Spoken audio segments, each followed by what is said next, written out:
Greeting All and right. welcome to the Intensive Success Growth. I am your host, Nishant Sharma. Please give warm welcome to our guest, Philip.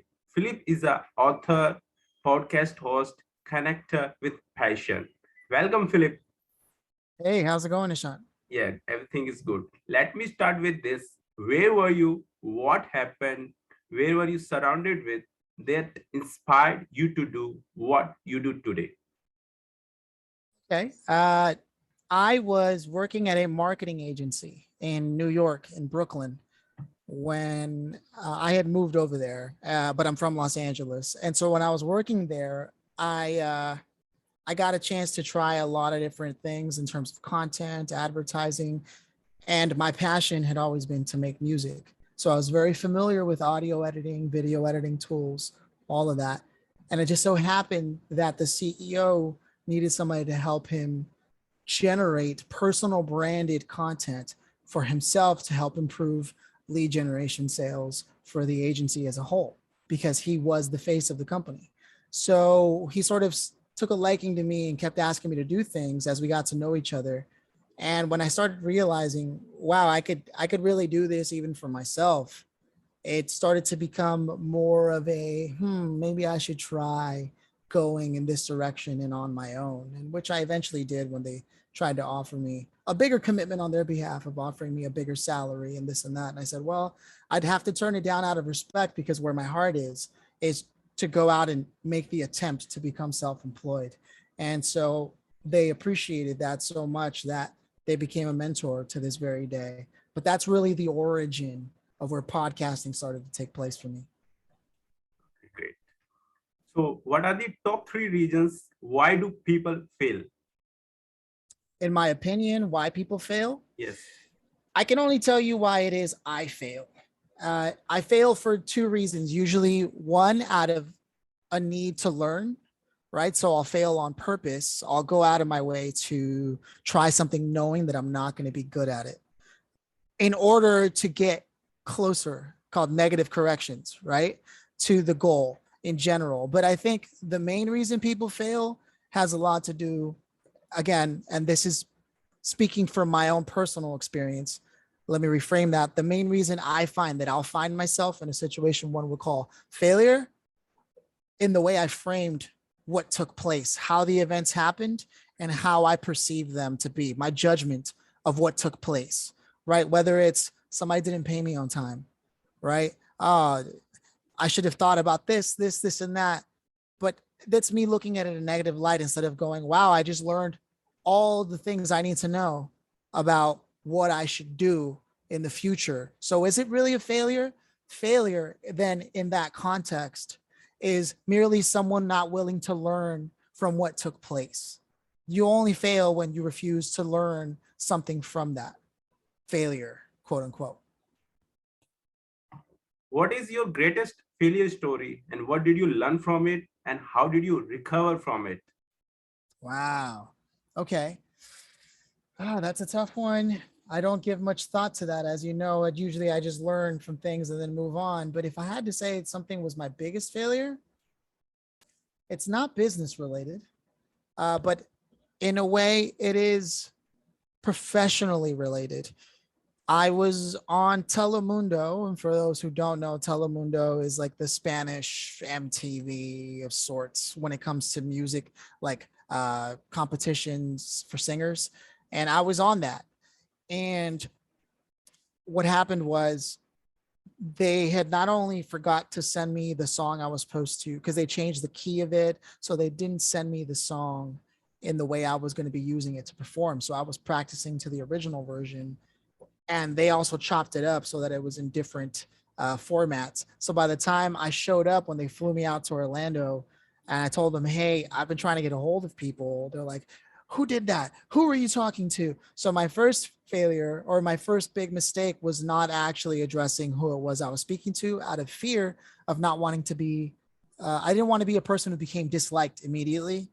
So I didn't throw anyone under the bus. And I was like, I don't remember, even though I knew who I was talking to. So that immediately created tension between me and the producer of the show. Instead of just being honest and saying, this is who I was speaking to, But in all fairness, I have no idea what was going on in their life, and keeping it going from there, right? So again, not being honest caused that first point of friction. And then later, that I ended up paying for that, because then the guy who I had been speaking to shows up. He's like, "Oh man, I'm so sorry. Let's go and practice." And we practiced, but there's no way I'm going to be able to get in those 5 minutes before going on stage what it is I needed. And then before I go out there, they have us all lined up as contestants behind the stage before it goes out. The producer was there again, and she made her way, like she went out of her way to be there and didn't say anything. But the minute it was my turn, she's like, "Hey, actually, we're short on time. So we need you to just go up there and just go and get it over with. Don't sit there and try to be charming or try to talk to anyone." And what I should have known was that when it's your time, when it's your moment, you take all the time you need and you take control of your moment. But instead, I thought it would be professional to listen to the producer was saying to go up there, not be charming, have no personality, sing my song. Then I didn't end up getting passed over, even though I am a what you would call proficient singer. So I consider that a failure, mostly because every step of the way, my intuition, my instincts told me you should do this, and I went against it. And if there's any, I'm not saying intuition works for all things. When we're talking data, you don't want to be intuitive, but for most things in business or professionalism, trust your instincts, watch the dynamics taking place, and be honest to that expression. That's what I would say. And that's how I've carried myself since, and it is paid off. Okay. What are your top 3 success secrets that other can model from you? My top 3 success secrets. Well, it depends on what success means to people. I guess in the general sense, people want to get paid, they want to get laid, or they want to lose weight, right? That's like the general basics. So success in each of those areas, I guess, when it comes to money, make sure that you're working with relationships as opposed to transactional. Like, what I mean by that is actually take the time to get to know the people that you're trying to serve. And what I mean by this is it's the stark difference between the $50 an hour client and the $300 an hour client, right? One, you reach out to them and you're like, "Hey, I can do this graphic for you and it'll cost you $50 and I'll send you over the Photoshop file as well." And that's that, right? Transactional. And hey, they needed it, so they said yes. If they didn't need it, they weren't even going to write back, right? That's usually in the price range where people don't mind being transactional. Once you start getting more and more zeros to the end of your offer, that's where relationships really matter, right? And I know $300 US dollars, to be exact, for some people that might not be a lot of money at all. For some people that might be a lot of money and more than they've asked for. And the most important thing you can do is not send a giant blurb that's like 8 paragraphs long with no actual breaks in between of what it is you do and what it is you offer. Because if you do that, number one, people don't want to take the time to read. There's a phrase called TLDR, too long, didn't read, which is going to happen. You got to put yourself in their shoes, right? You're probably not the only person pursuing this high profile target audience, ideal client. And you're not going to stand out if everybody else is thinking, "Let me just save them all the time and send it all there right now." But I'm also saving myself time by not having to sit there and go back and forth. You don't want a relationship. And if you're in the services business, you're approaching it the wrong way. It's relationships or nothing. So that's where you go when you say, "Hey, how you doing? Just grateful to connect here. Let's stay in touch." The next day, you see them post something. You see how the sales cycle now starts to get longer than just a message. But that's still startup mode, even if it's a week or two that you take time to do that and get to really know someone to verify or qualify whether they're even actually the person you think they are, as opposed to what enterprise people do, where they might go 6 months before they close a deal. But you know what? Those are big numbers that enterprise people are doing in those 6 months. It's all relationships. So money, success, relationships. It's no different when it comes to losing weight, right? Remember there was 3 of them. Can you get me paid? Can you help me lose weight? Can you help me get laid? Right. So with losing weight, it's the same thing. What's your relationship to food? Are you like, I'm going to try this diet real quick? Or are you genuinely taking the time to understand what's happening, the dynamic between the two of you, the food that you're eating, how your body's responding to it, the rest that you're getting? Everything is a relationship. There's feedback loops as a nucleus of success. The same thing goes with getting laid, right? Regardless of where you're going, who you're talking to, you need to understand the dynamics. It's not, do they like me? Do I like them? Because anything that you begin to force will feel forced. And sometimes you'll get lucky, but nobody wants to rely on luck when it comes to success, right? So the best thing you can do is pay attention to the dynamics, take it slow, understand what's really happening, and determine for yourself whether or not, remember, qualify. Is this really the person that I thought they were? And is this really something I'm actually enjoying? Because the worst thing you could do is end up with something that you thought you wanted only to find it meant nothing to you. You should have taken the time. Otherwise, when things do get hard, you're going to quit because you have no interest in it. Why would you keep going? So these are the fundamentals that I would suggest are the best ways to consider how to succeed. Okay. What's your company motto? My company motto: treat people how you want to be treated. It's very simple. For all the deep things I just explained, it's very much a mirror, just always. I'm not saying when someone's rude to me, I'm going to be rude back, but I'll immediately understand, okay, they were rude to me. How I would like to be treated if I'm going to go out of my way to be rude to someone is I'd rather not deal with it at all. Right. So treat people how you want to be treated. And the same thing goes with someone who treats me great. I would like to treat them great too. How do you find your ideal client? How do I find my ideal client? I take into consideration what pains and gains I can create or solve for someone, right? Pain points, very simple. Somebody has a door that's broken. That's a pain, right? But it's not just that the door is broken. Now their air conditioner might be the air conditioning bill might be going up because the door is letting heat in. You see what I'm saying? How the pains start to pile up. So it's not just the one pain. Oh, my customer is this. No, all the things that happen because of it. And now they have to take time off. And so I take all those things into consideration. And that's how I then decide, oh, okay, this is how I'm going to find my target audience. Is this somebody that I want to serve and address and really understand where they're coming from? Or do I think I understand where they're coming from and I'm assuming and I'm sloppily going over there saying, yeah, I know what's wrong with you. Don't worry. Let me help you out. Here's your solution. That's a very ignorant way of doing business. How do you deliver 5-star client experience? A 5-star client experience would be, in addition to what I said earlier, of truly bringing humanity to the understanding of someone's pain points and the things that they'd like to have, right? But it's also being able to create a process that's not strict, like, oh, hey, I was going to do that part next. You don't have to tell me, like, not strict, flexible, but truly have an understanding of the journey they're supposed to be going through when working with you from start to finish, and even everything in between. Who is supposed to be handed off to if it's something that involves lots of people you're delegating to, or if it's just turnkey and you're the one person doing it all. Do you have everything mapped out?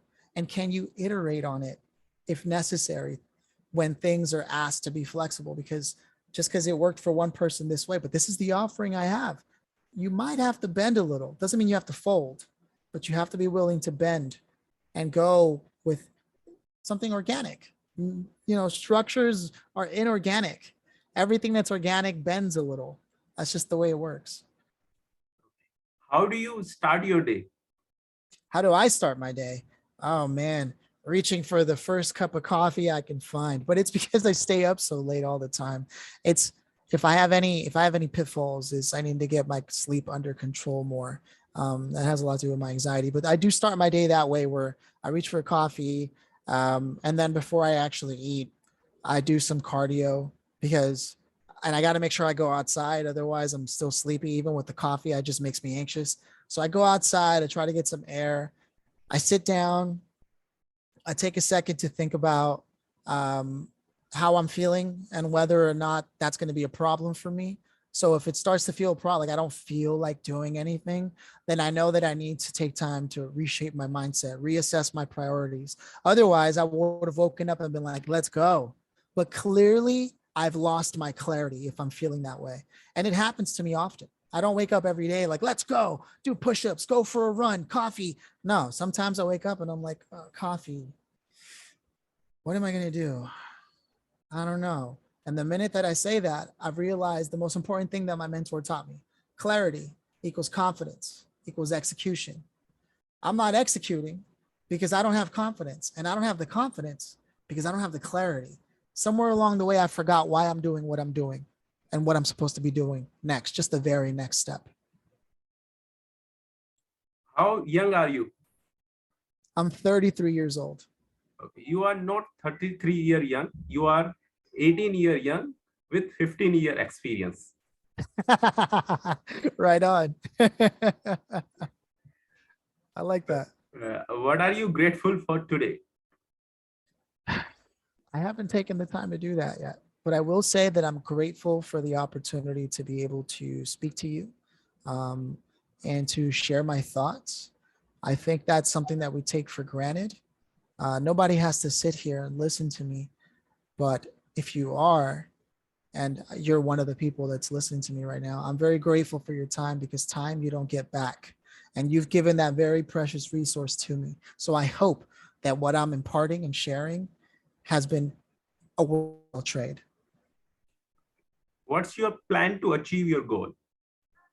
My plan to achieve my goal is currently, because plans change and evolve in the pursuit of any goal, currently is to understand that there are variances to consistency besides an everyday attack.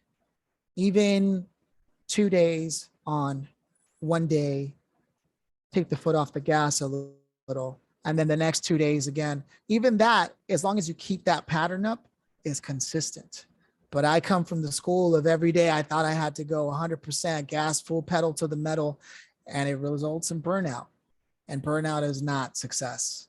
So I'm learning, because I'm still growing myself, and I hope to be growing forever, right? That I've got to find and be more creative with what consistency means, because consistent action is the only way to achieve a result. Otherwise, taking no action gives you a result, but it may not be the one that you want to achieve. It means no result, but that's still a result, because even not making a decision is making a decision. What do you want to remember for? What do I want to be remembered for? I would like to be remembered for being the person who was willing to look dumb or ignorant, or to have been the person who was willing to make the mistakes, because that's usually what a leader is going to do. Is they're going to be the first one to go in that direction and let you know whether or not it was dangerous, right?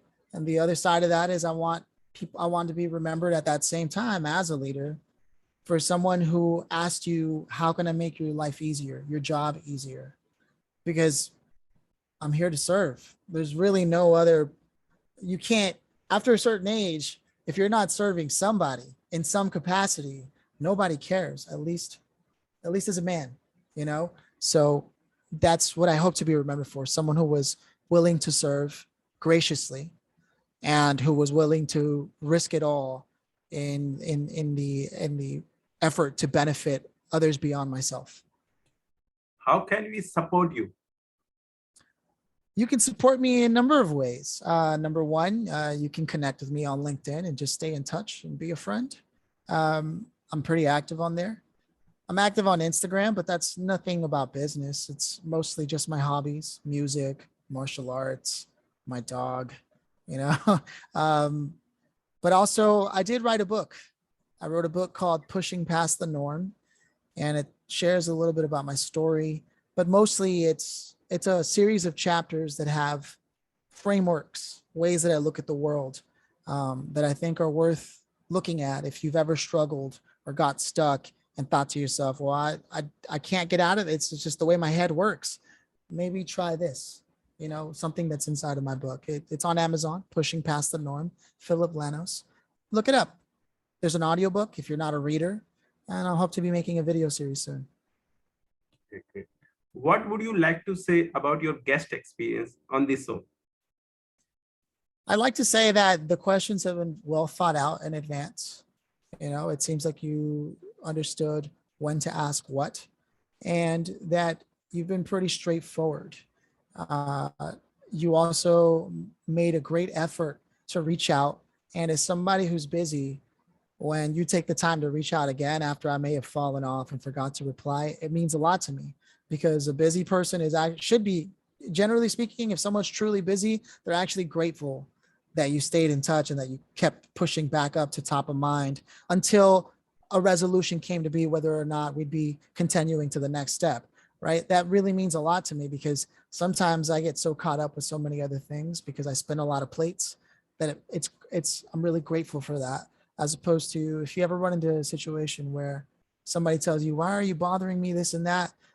Number one, it's one of two things, right? They're either not your ideal, or they haven't really understood what it was you were trying to do, and they're not trying to understand. And you can't win with people like that anyways. So it's best not to take it personal. But personally, you did a great job of keeping a clear dynamic, of being very polite, yet clear on what it is you wanted to achieve and why you're bringing me on to the show. And it shows. So I'm very grateful. What's your final word? My final word, if I could leave you with anything, it would be that I don't know where in the world you are right now if you're listening. I don't know how you're feeling, whether your day was good, whether your day was bad. But whatever the case, just know that life is really a lot like a caterpillar that turns into a butterfly. Sometimes we make a wish and we're excited and we see progress, and then suddenly we feel trapped by a cocoon. Things have changed and they're not going our way. Why? Well, when you make a wish to turn into a butterfly, sometimes you got a cocoon, and that might look like you're trapped, but there's an evolution taking place. And when it breaks open, you'll be able to fly free towards your goal. So please don't lose heart if things are looking tough. You might just be in the cocoon phase of the wish that you made. Thanks, Philip, for sharing your wisdom with us. On the behalf of our team and community, we really appreciate you. Until the next time, all good wishes to you. Thank you.